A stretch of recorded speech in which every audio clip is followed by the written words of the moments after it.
Welcome back to another Wisco Fanatics Wednesday. Today we have a bunch of basketball games to discuss. We have 3 Bucks games, 2 Badger games. So we're going to start with the Bucks. We have Bucks at Wizards, Bucks at Celtics, and then the Bucks against the Bulls from last night. We're going to recap the games. We're going to recap the Badgers' wins against Minnesota and Ohio State. We're going to hit the intro. We're going to get started with the basketball games. Welcome to another episode of the Wisco Fanatics Show, where we cover the Packers, Bucks, Brewers, and Badgers basketball and football teams from an optimistic and realistic perspective. Alrighty, so we are in a weird spot with the Bucks. So we had 3 games last week. They lost 2 of them. One of them was a close game. One of them was a not at all close game. And then they won a game last night playing with even fewer players than they had available for the previous 2. So we're in a super weird spot with the Bucks. Also, while the trade deadline is approaching tomorrow. So the Bucks are in a really weird spot, and we're going to see what they do at the trade deadline. Jake and I have been pretty vocal that we don't think Giannis is going anywhere anytime soon. No. Especially not between today or tomorrow.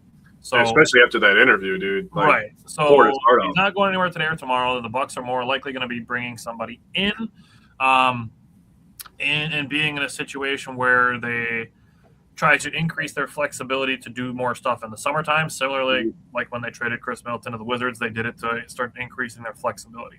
Yes. So I still think that's where they're going to go. I think they're going to try to bring somebody in, either one of the big names that's out there, like if they go for something like a Ja Morant type deal, or something small, like just trading Bobby Portis. There's a lot of rumors floating around that the Bucks are working on trying to trade for Cam Thomas. So that would be something that gives you potentially a little bit of boost for the rest of this season, while increasing and keeping flexibility in the summertime to be able to do more trades and have a draft pick if they can unload some of their expiring deals for draft picks. That's the kind of stuff that I think they're going to do versus making like a big swing at this year's trade deadline. But let's start with Bucks and Wizards. And Jake, give me your thoughts from that one. Yeah, not a lot of thoughts with this game. This game was very, very frustrating for me personally. Losing this one by 10, you got out rebounded 61-43. You just got your ass whooped physicality wise in this one. That's just unacceptable in my opinion. We talked last week about, goals, and I kept that sheet over here on purpose because I wanted to talk about it again. We talked about having a reality check to expect inconsistency, new goals. We went over simmer lining, lineup experimentation, which honestly, we really didn't see until last night's game, if I'm being completely honest with you. Hello, Taylor. How you doing, buddy? We talked about a bunch of stuff. We deep dive. We did a deep dive into primary creators, usage increases, what player responsibility increased the most, all that kind of contextual stuff. And we wanted to give you guys an outlook on what we're looking for and what the Bucks should be looking for. One thing that we both have always talked about with all of our teams is we do not want to question if you're playing hard. Why are we questioning if you're playing hard? That's unacceptable. During the season where, Kevin Porter Jr. has been up and down, Giannis has been up and down, you got guys playing for their careers. Miles Turner has come in and, he came in talking about how the grass is greener where I am. And, he played a good game in this one, 21-14, a double-double for him. But a lot of times it really looked like he was rebounding by himself. And I felt that way in the Boston game as well. Bobby, I know that you're going to look at the box score and see that he had 7 rebounds. I'm going to be honest with you. The next 2 games that I talk about, it looked like Bobby Portis was standing there about 40% of the time. I'm not even kidding you. And I think I'm going light on that number.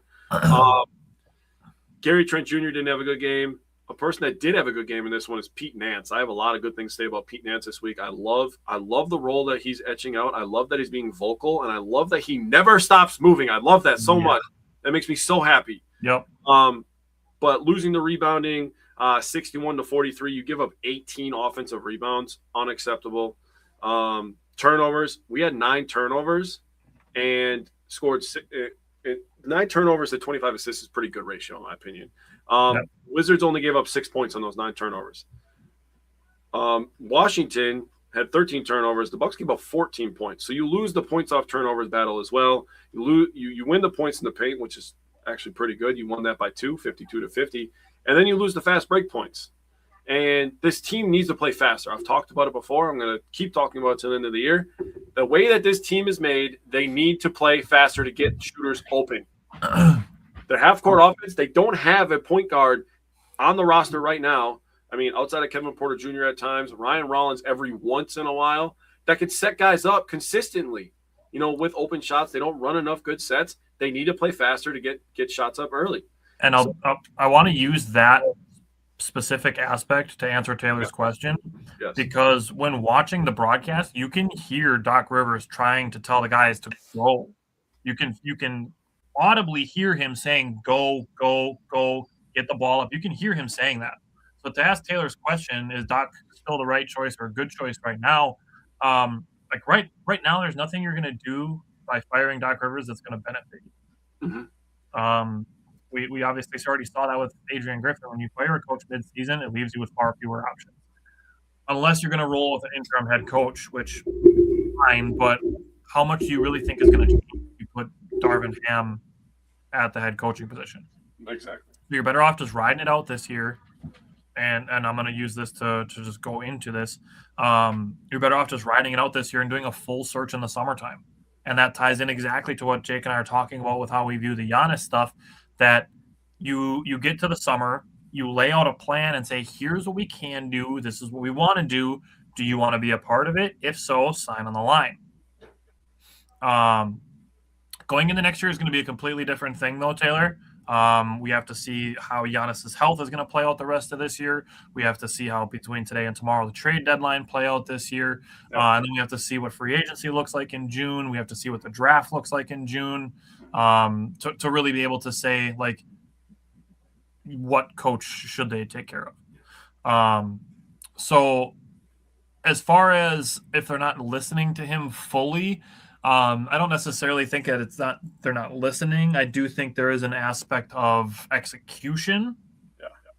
And to Jake's point, talking about Ryan Rollins specifically, he does push the ball once in a while. But once in a while when he's pushing the ball, he's doing it to go do something that I've harped on a lot, which is to try to shoot a contested layup over a taller defender. Mm-hmm. Like, my guy, you are not going to score on a 6'11" guy in the restricted circle while you're both moving. At least not often enough that it makes it a worthwhile or an efficient option to shoot the ball that way. Mm-hmm. Which I'm going to say something similar when we get to the other games. But Taylor, let's stick to just being ball knowers and not coaches. Yeah, I'm not at that level. I'm not going to puff my chest back to be a head coach in the NBA. That's insane. So, did you have anything else you wanted to say about the Wizards game? I didn't mean to cut you off, but you were talking about playing faster, and Taylor brought up a point about coaching. So, like, I just wanted to say, like, you can hear Doc during games, during broadcasts, you can hear him saying, go. No. Go ahead. Yeah. So, I do want to throw that out there because there's still so much fire Doc. It's not like it's a kid with a box of crayons out there coaching. Like, Doc Rivers obviously has lots of NBA experience. Is he the best coach in the NBA? No. Is he the worst coach in the NBA? I don't think the answer is yes. I think there's worse coaches out there, which obviously isn't a great spot you want to be in. But again, I don't think they benefit at all by firing him in early February when the season's going to end in early April. Exactly. So looking at the Bucks and Wizards game, this game was kind of what I mean when I say to, like, soft tank. Because the Bucks are definitely going to win some games playing the way that they played this game, especially offensively, if they shoot better from the three-point line. Hello, Bulls game. So I like that I wrote that in my notes, and 2 games later it came true. Right after it became really, really not true in the Celtics game. But that's neither here nor there. AJ Green was 0 for 5. Cole Anthony was 1 for 6. Gary Trent Jr. was 1 for 5. So, I mean, just looking at those 3 alone, you're talking about 14 missed threes between 3 guys. Yeah. Looking at Kuzma, I liked seeing him play well downhill, especially in the second half. He scored 15 of his 19 points in the second half. He had in my opinion, he had a pretty good, great value Giannis type game. He had 19 points. He had 9 rebounds and 6 assists. That's what I mean when I'm talking about Kuzma being great value Giannis. And you look at his play style, and it fits, which is why I've been saying that since, like, the second week of the season. Taylor, I don't think media needs to be demolished. I think just a 4-letter network needs to be demolished. Just needs to be unplugged. Yep. The 4-letter network just needs to be unplugged. Hi, baby. So looking at Miles Turner, like you said, he was working really hard in the paint on both ends. He was 2 for 6 from 3, which is okay, but he was 6 for 10 on 2s and grabbed 14 rebounds. 3 of them came offensively, and he contributed 4 second chance points with that. That 14 rebound performance is his most in a game since November 7th, 2021. That is the most rebounds in a game that Miles Turner has had in over 4 years. It's impressive. That is very impressive. He had 15 on November 7th, 2021.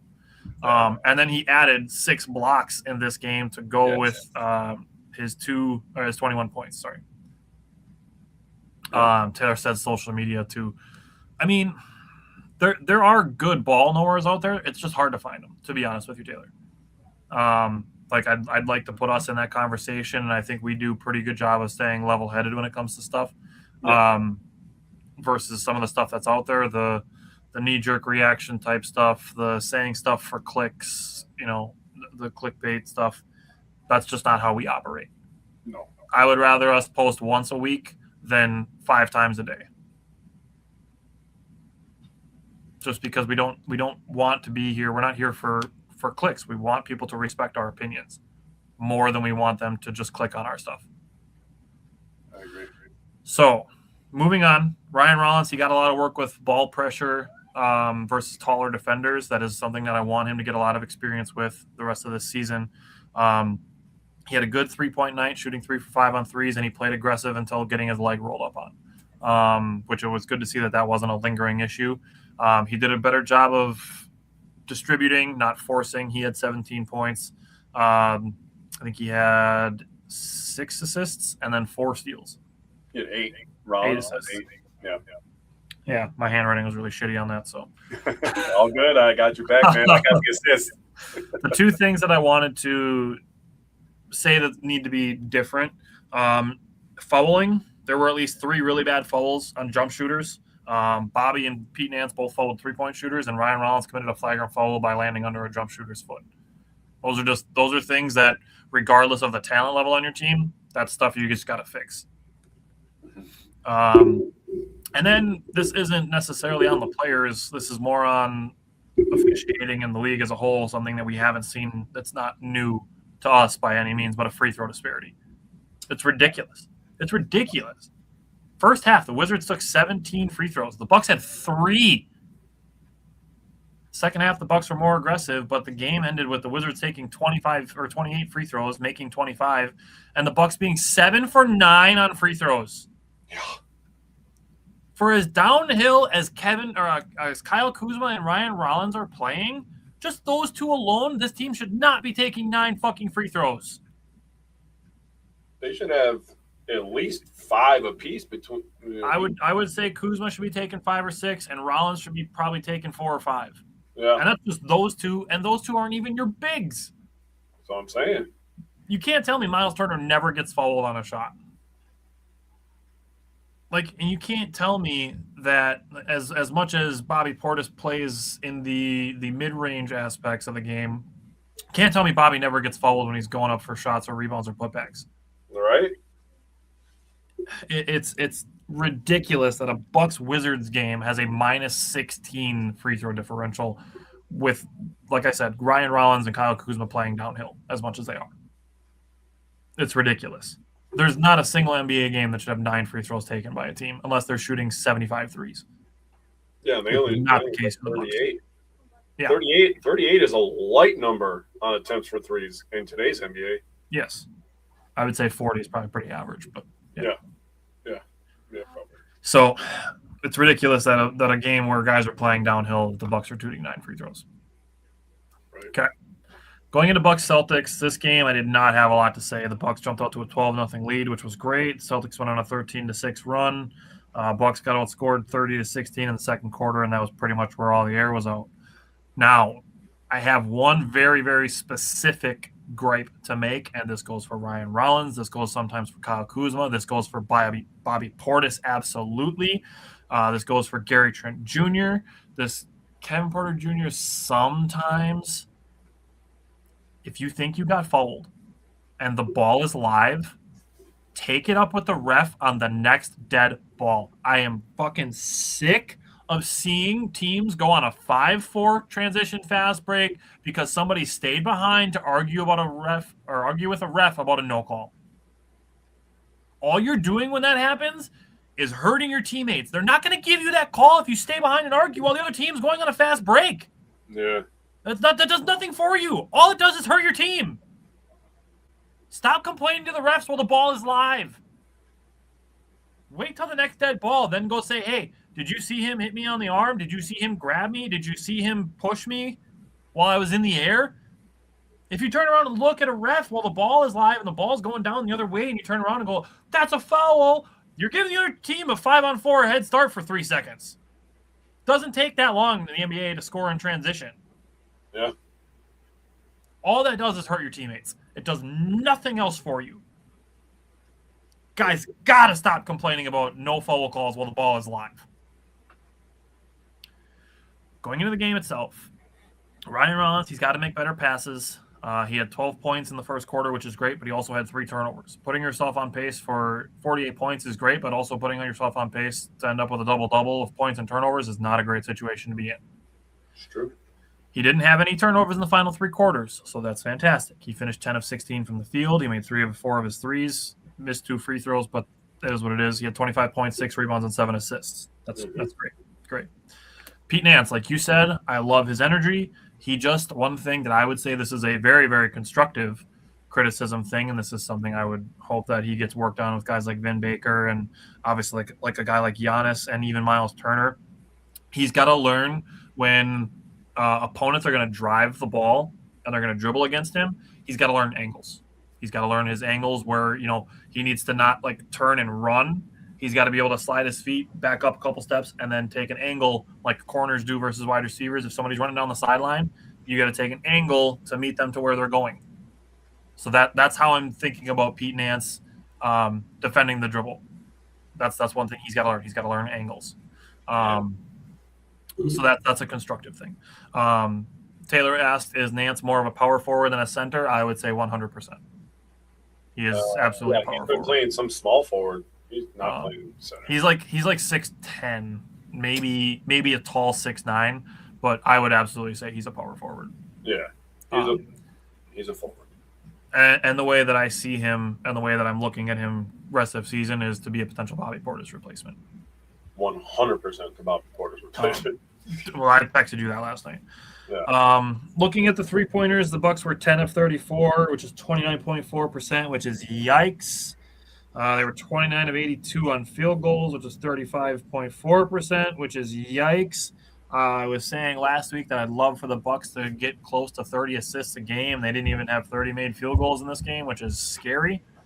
They allowed 17 offensive rebounds, only 16 second chance points, which is okay. I'd like them to be under 15, so I'm not going to throw a fit about 16. And then just forcing shots. There were so many guys like trying to drive to the basket, which is great. That's what you need to do when you're not making your threes. You need to drive to the basket. You need to try to get closer, try to get yourself layups, try to get to the free throw line, see the ball go in. There were so many guys who were driving, and as they were driving, going up off of 1 foot and just forcing contested runners. Kyle Kuzma can do that because that's in his bag. The runners, the running floater things, the little hook shots, Kyle Kuzma works on that stuff. That stuff's in his bag. I'm going to let him do that. But Rollins, I'd rather have. He actually was really good in this game at finishing his layups. He did a better job in the Bulls game, too. He did a really good job of finishing on some angles. But as long as he's not doing it against dudes that are 6 inches taller than him. Gary Trent Jr., Cole Anthony, Bobby Portis. Like, you guys don't need to be forcing contested runners. It's just not good shot attempts. That's the kind of shot attempts that over the last 5 years when we had Brook Lopez on the team that we've been wanting teams to shoot because it's the least set, like, rhythm type shot that you can take. Mm-hmm. I'll let you shoot 100 contested runners if it means you're not getting open threes, you're not getting layups, and you're not getting, like, comfortable rhythm dribble mid-range shots. I'll give you all the runners you want. So taking those while contested, to me, is a bad shot. So that's something that I would say is a thing to work on to not force those kind of shots. So what did you take away from Bucks Celtics? Yeah, not a lot. First quarter ended 26-26, and then the Bucks decided to score 53 points the rest of the game. I was watching that first quarter. I was like, "Ooh, okay, we got something here. This might be a pretty good game." I was like, Celtics will probably pull ahead for a little bit. The Bucks will make it close, and then I expected the Celtics to kind of get some calls down the towards the end of the game, but the Celtics just started to run away with it. I was going to say, before I put it in on you, that I thought Ryan Rollins was a little bit better finishing in the paint. I thought Kuzma got fouled on some of his shots that were technically recorded as misses, but yep, I agree. It is what it is. This was the game where I really started to think like, okay, Bobby, I have seen you stand there at least 8 times in this quarter, and it wasn't just Bobby that wasn't rebounding. There was a couple of times where Ryan Rollins could have boxed this guy out. There's a couple of times where I thought AJ Green could have boxed this guy out, but Miles Turner was literally down there against 3 individuals multiple times in the second quarter alone. I'm like, Jesus Christ, he's getting his shit beat out. The thing about that exact situation is you see Miles Turner ending a game with 6 rebounds, and you're like, he's 7 feet tall. Why is he not getting more rebounds? Because when guys aren't boxing out, you know how easy it is, and Pete Nance would tell you this, to be athletic and anything over 6'4" and just run up to a 7-footer and just slap the ball out. All they do is just slap the ball out. All they do is get tip outs, and the ball gets tipped out to somebody like Jaylen Brown. Yep. And he catches it, and he gets an offensive rebound. Exactly. So that was a big thing that I took away is they gave up 18 offensive rebounds versus the Wizards, 17 offensive rebounds versus the Celtics. They had 52 rebounds this game. The Celtics did. The Bucks had 40. Ugh. Almost half of the so that's almost half of the Bucks' total rebounds, and the Bucks had 12 offensive rebounds in this game. So they literally did a terrible job of finishing defensive possessions. Only 17 assists, 11 turnovers. We gave up 15 points off turnovers. The Celtics only had 10 turnovers. They only gave up 8 points off turnovers. We had 1 fast break point in this game. No, terrible. We only scored 28 points in the paint. They scored 42 points in the paint. So I looked at the last 2 games. The shooting percentages aren't crazy for the opponent, but they're even worse for the Bucks. The opponents, the Wizards and the Celtics combined, shot 42% from the field. The Bucks shot 38%. The Bucks, before Giannis got hurt, like I said, if they can hold opponents under 111 points, they were winning like 2/3 of their games. Exactly. They hold Wizards to 109 and Celtics to 107, but they just don't bring the offense. Exactly. Celtics and Wizards combined to shoot 23 of 77 from the three-point line. That's 30%. But the Bucks shot 20 of 72. That's 27%. So where did you lose these games? Offensive rebounding. The Bucks in total, 19 offensive rebounds, and 12 of those came against the Celtics. 35 offensive rebounds between the Wizards and the Celtics. That is just horrendous. You're almost getting doubled up there too. 14 points off turnovers for the Bucks over the last 2 games. 29 points off turnovers. Again, another almost double up. Getting doubled up.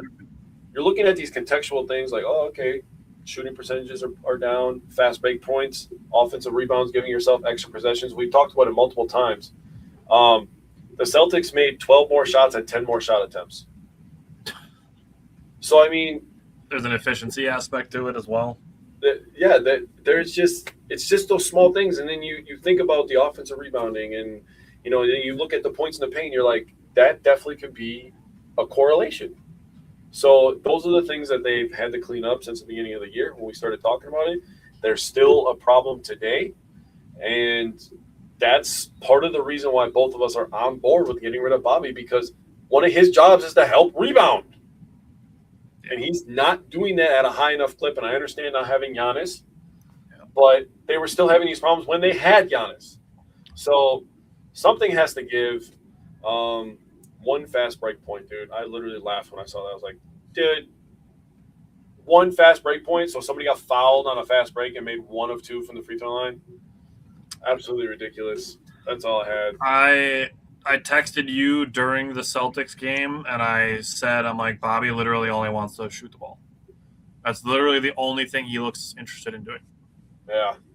I just don't see him out there wanting to do anything else. I don't see him showing an effort to do anything else. Yeah. That's really where I'm at. And Taylor, I agree. It's time to give him a change of scenery. If Golden State is still interested, if Brooklyn's willing to take him on, if the Bucks have to attach a second-round pick to Bobby Portis to get Cam Thomas, if they're okay with that, just to help the Bucks shed a little bit of salary, that's fine. But he needs to not be on the team by tomorrow, just because the things that we want to see the Bucks get better at for the rest of this season, if they're not going to make the playoffs, is going to be harmed by Bobby being on the floor with them more often. I agree. As much as he is fun to have around, like Taylor just said, he's riding the coattails of being a fan favorite in the Bobby chants, which is great, and we will always love him for that. Andrew said Bobby shows effort in flexing and hard stares as well. That's fair. But flexing and hard stares don't win you basketball games unless your name's Giannis. Yeah. But he does very many things outside of that. Giannis scores 37 in 30 minutes, so he's allowed to flex all he wants. Yeah. So he probably just looks kind of checked out, in my opinion. He just looks like he's only interested in getting to his shot, and that's it. To your point on the rebounding as well. So yeah, that's where I'm at. Taylor said the 5'8" Bulls guy, Yuki Kawamura, reminded me of how I would look plus 2 inches. Nice. Taylor, on your subject of your point about why they don't just hustle and get aggressive for rebounds, I would say, especially to the guards, is there's so much ball watching going on. There's so many guys, and this makes Jake and I both miss Brook Lopez because he would at least box out.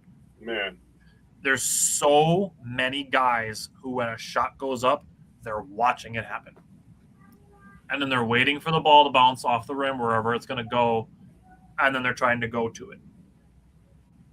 I remember being coached as a child. If you box out and the ball hits the ground before somebody from the other team can grab it, that is a good thing. Dude, I literally box out better than the Bucks guards. No lie, dude. It's just one of those things where, like we just talked about with Miles Turner, if he's having to go against 3 people because he's the only one boxing out, it only takes one person to get 3 fingertips on the ball and slap it away from him while everybody else is staring at the ball and then staring at Miles Turner like he's the only one that can grab it, or like he's the only one that can box out. Yep. He's not. Everybody can do it. And then wondering why the Bucks give up 18 and 17 rebounds in back-to-back games. Yep. So let's go to the Bulls game. And the rebounding this game was so much better. Thank you. The Bucks won the rebounding battle 61-52. They had 4 guys with 7+ rebounds. That is awesome. That's team rebounding. Yes. The ball movement was great in 3 out of the 4 quarters. The third quarter, it stagnated. They had a 25-point lead, dropped down to 6, but they pushed it back to 16 before the quarter ended. Yes. They had 33 assists on 50 made field goals. They made 28 shots in the first half. They made 29 total in the game on Sunday. They made 28 in the first half last night. Yeah. Taylor, Yuki is a win for the Short Kings.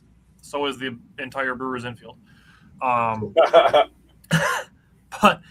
the Bucks, the ball movement, so much better. They had 8 different guys that had 2 or more assists, and they had 3 guys that had 5 or more assists. Yeah. And with that, the scoring was balanced. They had 6 guys in double figures. Yes. Plus Jericho Sims with 9 points. Yes.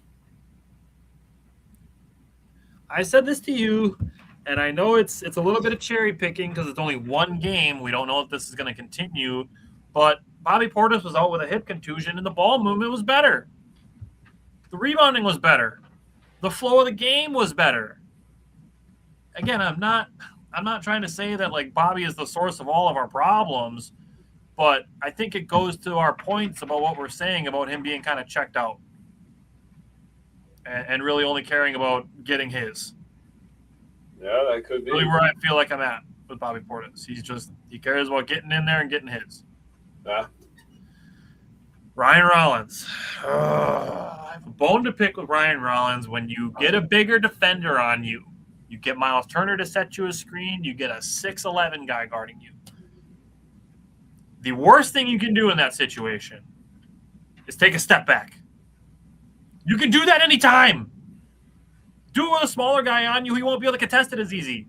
That's literally the worst thing you can do when you have a bigger guy guarding you, unless he's standing 8 feet away from you so you don't drive past him. When a guy is standing square in front of you, a foot away, and you're going to try to shoot a step back, he is in the best position to contest your shot and make it harder than anybody else can for you. Stop shooting step backs against guys that are 6'11". Go by them. Go by them, and when somebody steps up, drop the ball off to your teammate for a dunk. Stop shooting step backs over taller guys. Now, he was making great passing decisions in this game. He did have a really, really nice pick and roll pass to Jericho Sims, who got to throw it on a big dunk. Who would have thought? He had another drive where he kicked it out to AJ Green in the corner, who was wide open, and he swishes a three, nothing but net.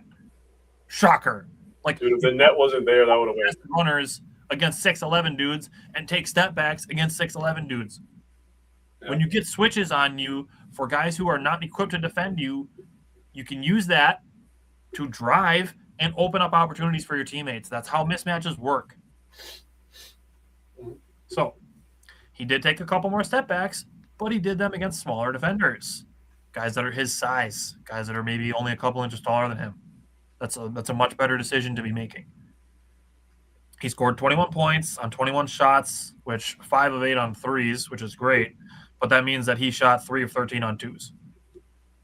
So he's got to be more efficient, and that's why I don't particularly want to trade for Cam Thomas, because he's a very similar type situation. Like, I'm open to it, but it's not in the top 5 of moves that I would make. Now, Rollins did add 7 rebounds, 10 assists, which is great. He had 4 turnovers, which is okay. I mean, if you're looking at 10 assists to 4 turnovers, it's not a huge deal. That's 5 assists to 2 turnovers. I'm fine with that. That's fine. But if you get into a game where you have 7 assists and 4 turnovers, then we're getting a little not great. Once you get under that, like 2-to-1 assist to turnover, basically. If you're Chris Paul, then it's 3-to-1. He's going to be a free agent too. Kyle Kuzma last night. That guy did it all. He did everything. Like I said, with the Wizards game, he's playing the great value Giannis. I am well okay with it if the Bucks do not trade Kyle Kuzma, because he's doing a lot of really, really good things, and I'm liking the way that he's playing without Giannis on the floor.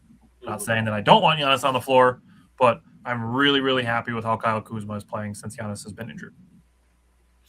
He had 31 points last night. That tied his season high. He did it efficiently. He was 12 of 22 from the floor. He made 3 out of his 5 threes. He was 4 for 7 from the free throw line. I'd like it if he can make 1 or 2 more of those.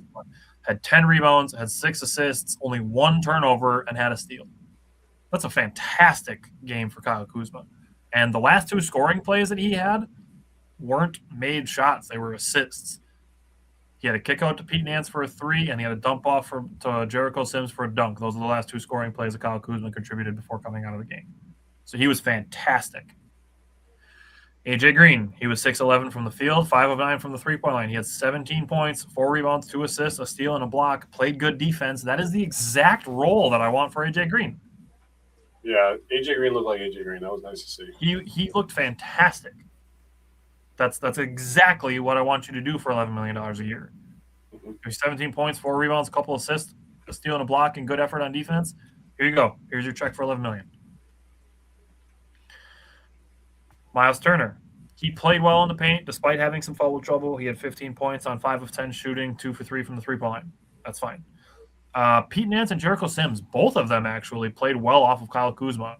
Pete Nance on the perimeter, making 3 out of his 5 threes. He had 15 points, 8 rebounds, 2 assists. I texted you right after I was taking my notes on this game, right after the game. I'm like, that's a Bobby Portis stat line. 15 points, 8 rebounds, 2 assists. If Pete Nance gives you that, give him Bobby's money. I don't care. It's just another reason. Like, we can trade Bobby and let Pete Nance audition basically for his role for next season with the rest of this season. I'm not saying you need to start Pete Nance every time Giannis is out of a game, but I'm absolutely saying that Pete Nance should be playing probably 25 minutes a game for the rest of the season. Yes. And then Jericho Sims playing really well off of Kyle Kuzma in the restricted circle. He was 4 of 6. All of them were 2s, obviously. He had 9 points, 9 rebounds, and 2 assists. You're looking at those two combining for 24 points, 17 rebounds, 4 assists. Trade Bobby today. Don't wait till tomorrow. Yeah, right. And then turnovers was the last thing I took away. They had 14, which is okay. Like, if they're in that 13 to 15 gray area, fine. I'd still like to see them playing faster if that's how many turnovers they're going to end up with. But 21 points off turnovers is too much for the Bulls. So there's still some work to be done there. So what did you take away from last night's game? Yeah, Kuzma, in my opinion, was awesome. He played with really good strength and good pace. He did a nice job forcing the issue when the issue had to be forced. And he did a nice job rebounding. He had with the 10 rebounds. I love seeing that. And that goes back to playing with good strength and then having the ability to be a better playmaker than people give him credit for is something that we've talked about, and I love that as well. Rollins looked like a point guard last night, and something that I've taken away over the last, month and a half of Bucks basketball is they really, really need a point guard. They need a point guard of the future, a guy that they can build around, a guy who's going to just be a guy that can set up plays because Giannis is going to get to that point where, if he signs that extension this summer, whatever happens with him, but they need a guy that's going to be able to set up plays. And that's what they had in Drew Holiday a little bit. They had it in Chris Middleton. So they had the playmaking covered on top of Giannis. That's what made Giannis great is he could also be a playmaker on top of the other guys who could be playmakers. So with Rollins, his passes were not only on time, he was passing on time. I go back, that was just such a sick pick and roll that he ran with Sims, the left-hand bounce and then to the slam. I was like, oh, yeah, that was nice. But they were also accurate. You go back to the pass, like you talked about AJ Green, right in his shooter's pocket. And that first 3 that he made, man, if there wasn't a net there, that wouldn't have touched a freaking thing. It wouldn't have touched anything but the hardwood floor. That was straight through the rim. I was like, oh, yeah, AJ's got the shot down today. He might have one of those games. And, he had a pretty good game. 5 of 9 is kind of what I expect from AJ Green. Every one of them looks like they're going in, man. Yeah. He also, outside of the, you bring up a good point about the step back jumpers, but, being able to be a playmaker, play defense, deal with all the full court pressure, and then still find a way to try to get your shot off, I think is a lot to ask for a young guy. But, he got his shot off. He got 21 points. And, he rebounds well for his position. 7 rebounds for a point guard is no joke. That's really good. Mm-hmm. But then going to Pete Nance, I got to call this guy the Energizer Bunny, man. I'm with it. He's either setting a screen, he's moving the ball, he's going to the rim, trying to box people out on the offensive end, running back on defense, getting in the way of them, trying to tip a pass, He's everywhere at all times, and I love it. He does not stop moving. I wrote down moves himself or the ball at all times. That is what this team needs. That is infectious. Energy is infectious, and this team needed an influx of energy. Yep. So that was my main point with Pete Nance. Outside of the efficiency numbers, he was very efficient. You went over it, 6 of 8 from the field is awesome. I love that. Yep. And then I wrote down about Jericho Sims. 9 points, 9 rebounds, 2 assists, a block, 4 of 6 from the field. He played 21 minutes, and he went plus 29 in those 21 minutes. Led the team. He also had a block. He played true to his size and his position. So I loved everything that I saw from Sims. I want Sims and Nance to get a boatload of minutes, and I actually liked Amir Coffey starting on the floor. That was a nice little touch that Doc put out there. Also, Ajax getting some early minutes. Why can't we just throw him out there? At the point that we're at in this season, you might as well find out what you have in him. He looked like Ajax of old. 2 points, 2 rebounds, 3 assists. He had a nice steal and a dunk. He had another one where he drove and he found Miles Turner in the corner, and Miles Turner cashed the three-pointer. It's like those are the small things that lead to big leads. Getting tip passes, getting runouts, crashing to the rim, being a rim runner, and then finding your teammates open in the corner. Those are the things that add up. Also, shout out to Cole Anthony. He had a pretty good game too for his limited role. 4 points, 3 rebounds, 5 assists. Having 5 assists for a guy limited is pretty good. The ball movement was elite, and hearing that Pete Nance was the guy in the huddle saying we need to keep moving the ball, that just makes me like him even more. So that's what I got from this Bulls game. Hope they, what we got next is we play the Pelicans tonight. So hopefully they can get 2 W's in a row. That'd be pretty nice. Yeah. So Pelicans tonight, Pacers on Friday, and then Monday they are at Orlando. So we'll have 3 games between now and next Wednesday. If something insane happens between now and the trade deadline, we'll get to that. Yep. We'll maybe do something special either tomorrow or Friday if something crazy happens. Yep. But if things happen as we kind of expect them to, we'll just be back next Wednesday with those 3 games. So anything else you want to say on the Bucks? Before we move on to the Badgers real quick and we invite Mike in, the Bucks are only 5 games behind the Magic for the 8th spot. So I'm just saying the season's not over, but they have an opportunity. I mean, Pelicans and Pacers, they suck. If they can win those 2 games and you win back-to-back versus the Magic, who knows? Crazier things have happened in the world of sports. Yeah. And Giannis was doing some on-court work yesterday. He wasn't doing a lot of jumping, but he was doing some shots and some side-to-side stuff. So It does sound like regardless of what happens, Giannis is going to be back on the floor this year. I just want them to be 100% sure that he is at 100% before they put him back on the floor, because I don't want to see his calf strain turn into an Achilles tear. Yeah. So he needs to be 100% before you put him back out there. Yes, 100%. Okay. All righty. We're going to switch to the Badgers then, and we'll bring in Mike. So here we go.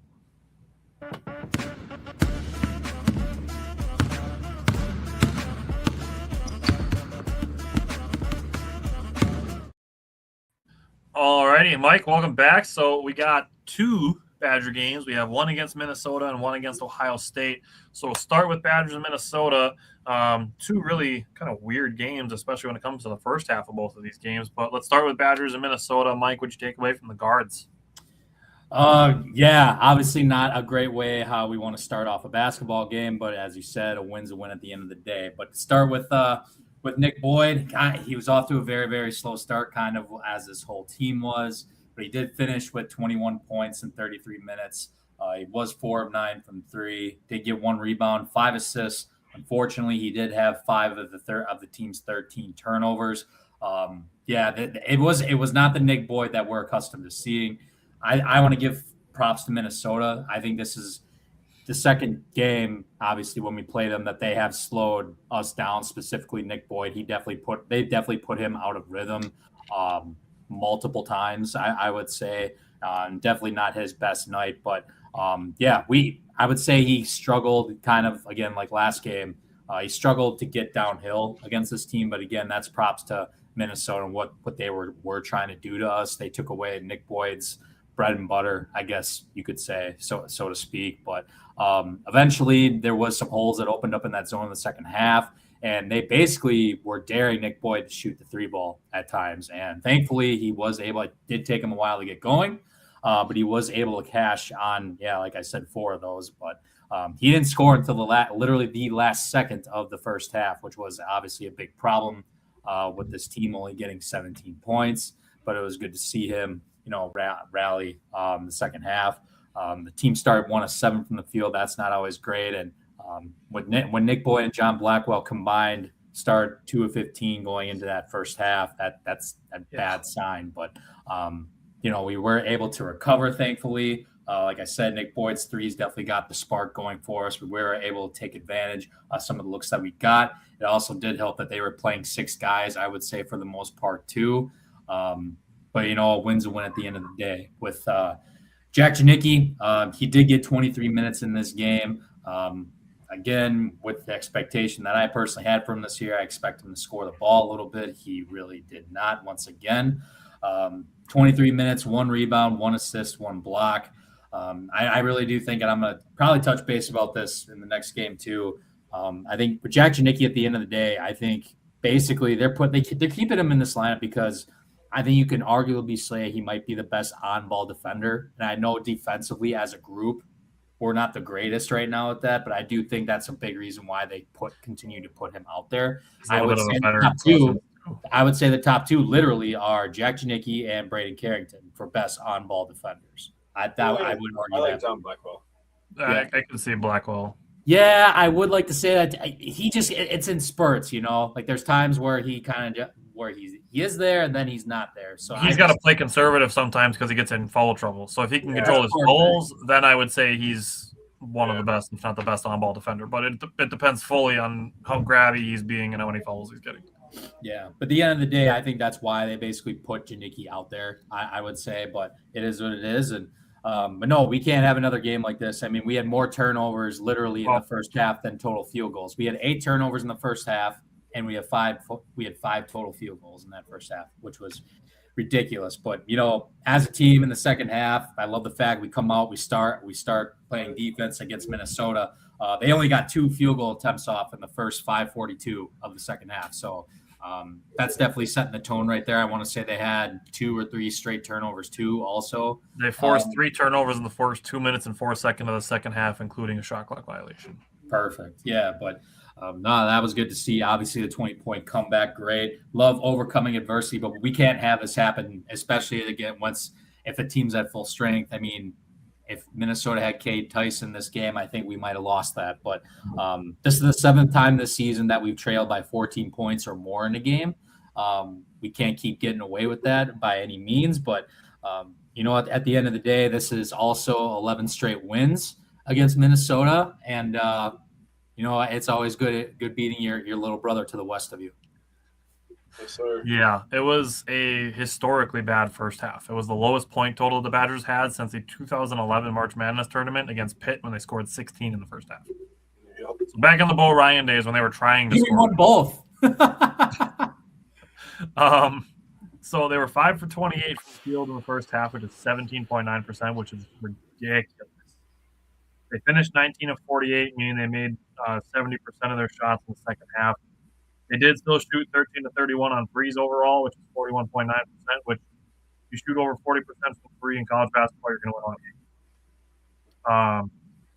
Looking at it, the Badgers, like I said, they forced those 3 turnovers in the second half to start the second half.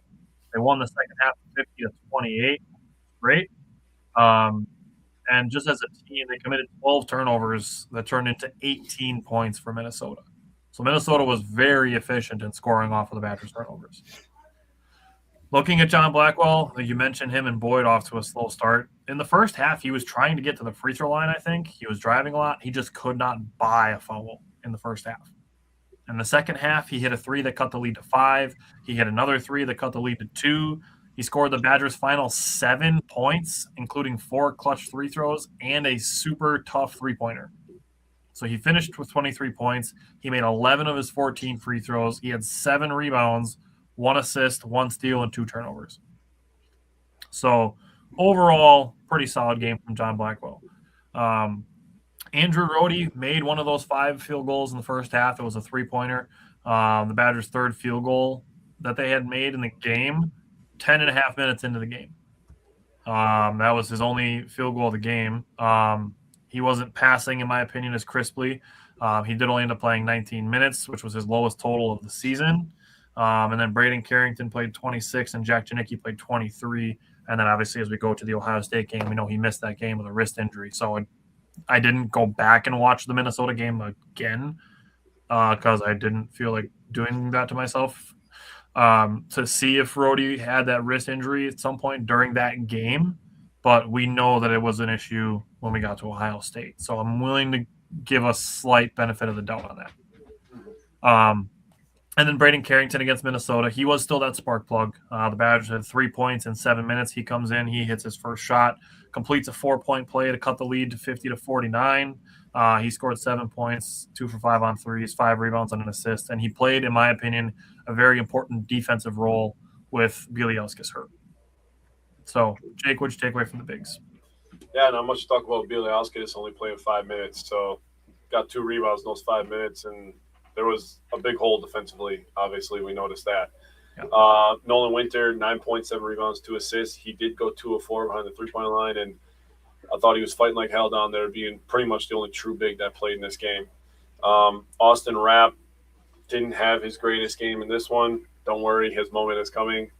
Nobody knew that, but his moment is definitely coming. 4 points, 3 rebounds for him.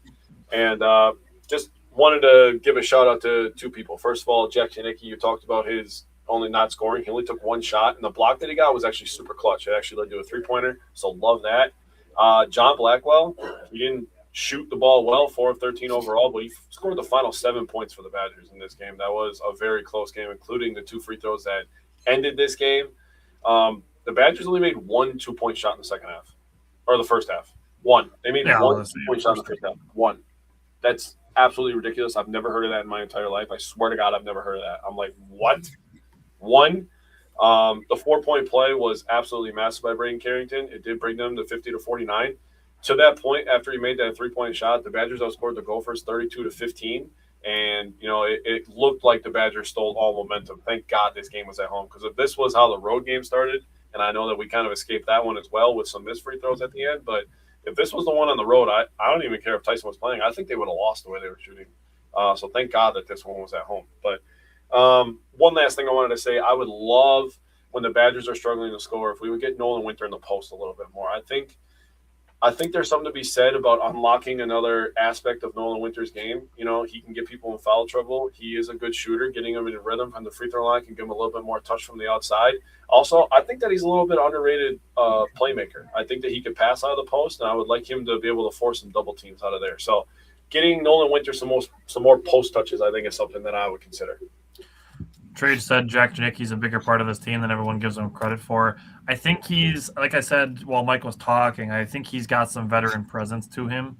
Yeah. I think that's part of why he plays so many minutes. He's got the experience, but I also think there is there should be an expectation for him to get kind of like Austin Rapp's moment is coming in the next game, right? I do, because last year Janicki was showing those flashes too of scoring. I think of the Purdue game for one, where he absolutely just went nuclear on the road like that. I do think the experience is great. I do think there should be more of an expectation, though, for him to get, a couple more buckets a game. But I do think it goes back to show what I was kind of saying. I think at the end of the day, the best on-ball defender might be Jack Janicki, which is why he's getting, these starter minutes, basically. Yeah. So going to Ohio State, this is another game where Badgers got off to a slow start. They started 1 for 9 from the field. They made 19 of their next 27 shots for the rest of the half and finished at 70.4% in the first half, and outscored Ohio State 22-12 in points in the paint in the first half, which was great. Only scored 6 free throws in the first half. Only 6 total free throws in the first half between both teams. I just wanted to say that. I like that. It made the game feel very smooth. It made the game feel very just well flowing when there's not constant stoppages for free throws. Trade said leadership is big. They have guys to get theirs. They need passers and unselfish players, which is Rhodey and Janicki. Which, yes, you need guys that are going to play unselfishly, but you also need guys to be threats when they're on the floor. You can't just have guys out on the floor like Andre Jackson Jr. that nobody's going to pay attention to when they're on the offensive end because they're not a threat to score. Yeah. So I'd like to see Rhodey have a game like Rapp did against Ohio State. So, Jake, I'm just going to give you the microphone back and take us to the man of the hour. Cool. Yeah, I'm gonna talk about Rapp after I talk about the other two, just because I want to focus on him a little bit more. Bielawskis, really, really nice game. 10-7 for him, 3 of 4 from the field. He played very solid basketball. His defensive positioning is starting to get really, really well. He's starting to understand angles better. He is going to turn into a really good player at the University of Wisconsin. Nolan Winter, 10th double-double in the year for him, 11 and 11. 0 of 5 from the three-point line, so some things to do there, but that just means that he was really good from the two-point area because he was 5 for 11 overall. Talking about Rapp, let's talk about it. The Badgers were down in this one 15-4. I'm trying to paint the picture for you guys here. Badgers are down 15-4. They're shooting terribly. And this guy just decides to go unconscious sicko mode in the first half. He makes his next three-pointers in a row. 3 straight three-pointers. He's just cash. And I want to say, if you need a sign to know if a guy's on fire, probably when he grabs the ball at the free throw line, dribbles backwards, and then turns around and fires and goes in. Yep. That's a pretty good sign that he's on fire. When he did that, I was like, oh, my God, dude. When he grabbed it and he ran backwards, I was like, what is he doing? And then he shot. I said, what are you doing? And then it went in. I said, hey, what is he doing? What the hell? Let's go. Didn't have that on my bingo card. Okay, so I saw him grab it and pull it out. I'm like, okay, he's going to pull out for a reset. Then he turns, faces up, and pulls, and I'm like, whoa, and he hits it? Damn. Okay, so, all right, I'm sorry. I have to do this. A little story time. I was at Olive Garden during this, right? So he turns around, shoots a 3, goes in. I'm like, what the is going on? While all this is happening, I'm trying to pay him my gift card, dude. The thing's not working at the table, bro. I tell the guy, hey, I got $58 on this thing. The bill's $48. Just keep the rest for your tip. Thank you. You were awesome today. Guy goes in the back. Yeah, no problem. Comes back. You got $58 on your gift card. I'm like, news to me, I guess. So I take the thing, try to put it in the little kiosk thing. Not working again. I'm like, all right, call the manager over. I'm watching the game, waiting for the manager. I tell her the same thing. Hey, I have $58 on this card. There's $48 on my bill. Give the rest to the server for his tip. She goes to the back. I shit you not, 2 minutes later, she comes back. You have $58 left on your gift card. I'm like, well, who would have thought? I didn't know that. So then my girlfriend and my daughter, because that's who I went out to eat with, my sons were at the Y doing their own thing, right? I stand up. They were in the bathroom. I'm like, let's get out of here. I tried to pay 3,000 times. I guess we're eating for free today, boys. Yeah. That's awesome. Well, Austin Rapp is going freaking nuclear in the first half. I got to eat Olive Garden for free, so that was a great time for me. He did end the first half 5 for 7 from the three-point line, 7 for 10 overall, 19 points in 20 minutes. He was absolutely fantastic. Rapp has scored, and this is a shout out to Mike. He gave this to me before the show. Rapp has scored double digits in 8 games this year. The team averages 92.9 points when he scores in double digits. The lowest points they've scored when he scores in double digits is 85. So by that definition, he quite literally is a difference maker. Oh, by the way, they scored 92 points and he scored in double digits. So the stat checks out, boys. And if Austin Rapp is going like this, if Janicki or Rhodey find their jump shot, this team's going to be a tough out, and they're going to be a very trendy pick next month. Yeah, and that's where we go when we get to the wings. Is Andrew Rhodey was out with that wrist injury, like I kind of hinted on a little bit. John Blackwell, he hit a pair of early threes, and after the second one, he jumped and stole an inbound pass and got a layup out of it, got a really quick 5-point possession out of it. He scored 10 of the Badgers' first 18 points before Austin Rapp decided to go nuclear and take that over. He finished with 22 points on a very efficient 8 of 13 shooting day. He was 7 for 9 on twos, 5 for 5 at the free throw line, had 4 rebounds, 4 assists, 3 steals, and 3 turnovers. And as long as he's at or under 3 turnovers, I do feel like that's a place where he can operate. I just said Badgers basketball and Olive Garden breadsticks is a winning combo. Dude, it was and the Zupa soup, don't play with me, bro. That is the greatest soup on the planet. What is it? What kind of soup? The Zupa. Zupa. Has the potatoes in it, bro. It's got a little kick to it. Oh, the spicy stuff? Yeah. That's what I get when I go there, too. Yes, the Zupa is dynamite, dude. And then Braden Carrington, this was another game where he wasn't scoring a ton. He had 7 points again and 4 assists, which was a good job to pick up for Andrew Rhodey.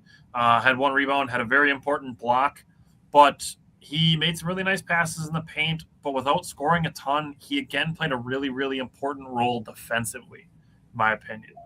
I do think if we are going to be missing Andrew Rhodey, which it sounds like he was medically cleared, but he didn't feel well enough to go with the wrist, I do think that Braden Carrington should be the next guy in line to start, but I understand why they went with Jack Janicki, just to have kind of a little more traditional 1, 2, 3, 4, 5 lineup instead of a 1, 3, 3, 4, 5 kind of lineup, which is kind of how they've been operating anyways. But it is what it is. I'm not going to throw a huge fit over when the Badgers are scoring 92 points. I'm not going to shake any sticks at 92 points. But the second half defense, Braden Carrington being a part of it, was very good. They did a good job staying vertical, which a lot of credit goes to the bigs for that as well.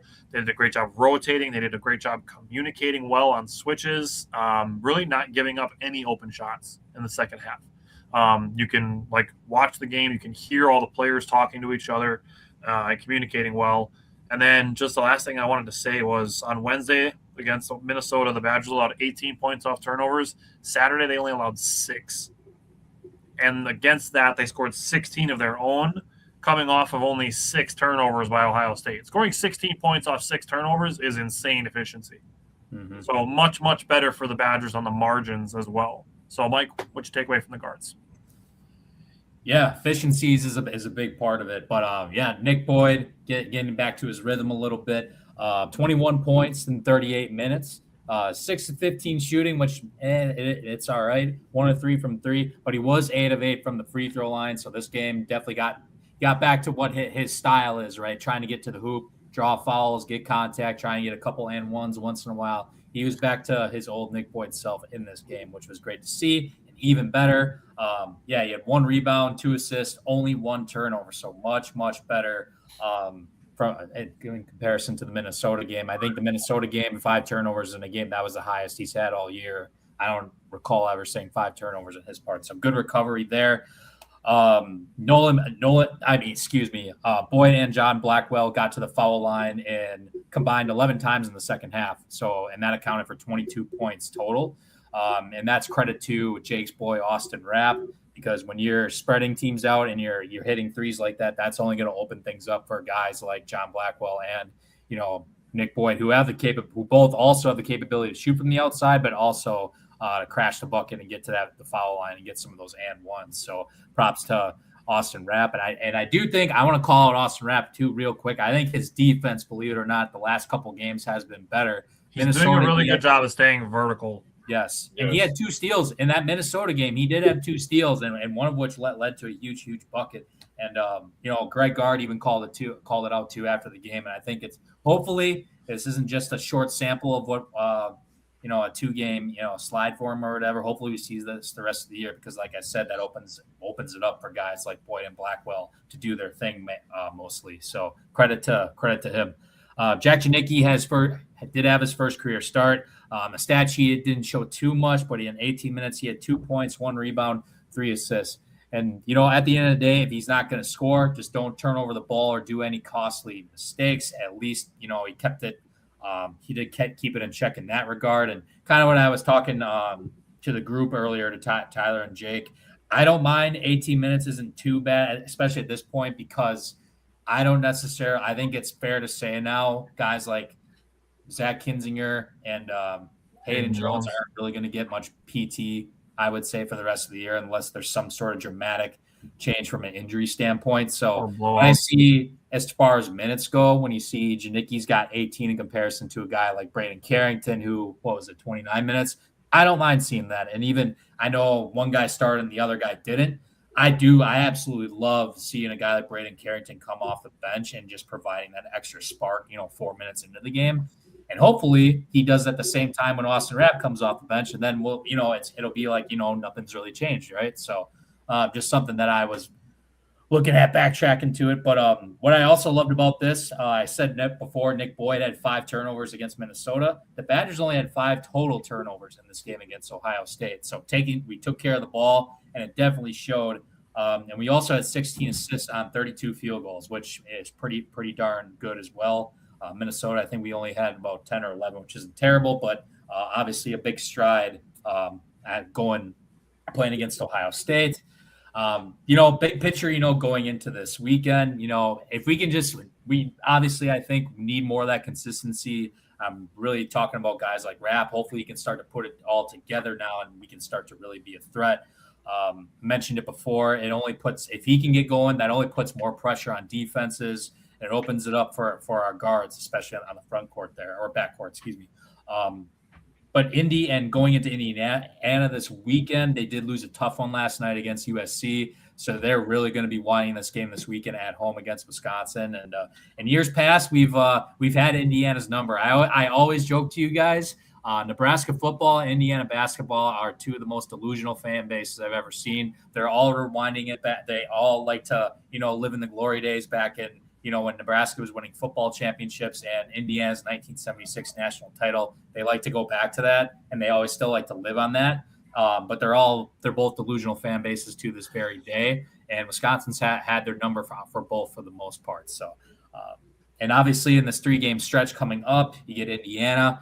You got at Illinois, which is going to be – we saw how good they looked this past weekend.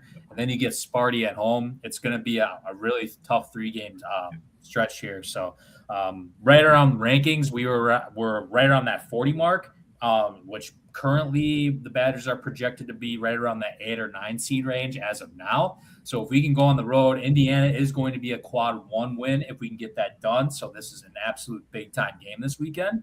So, if we can start that, and then going into Illinois with a win like that, I think we'll be looking all right. Yeah, that sounds good. I did pull it up. Nick Boyd does have 2 5-turnover games this year. Minnesota was one, and TCU was the other one. Oh, that makes sense. Yeah, which it does. Yeah, I saw that, and I'm like, oh, yep, that makes sense.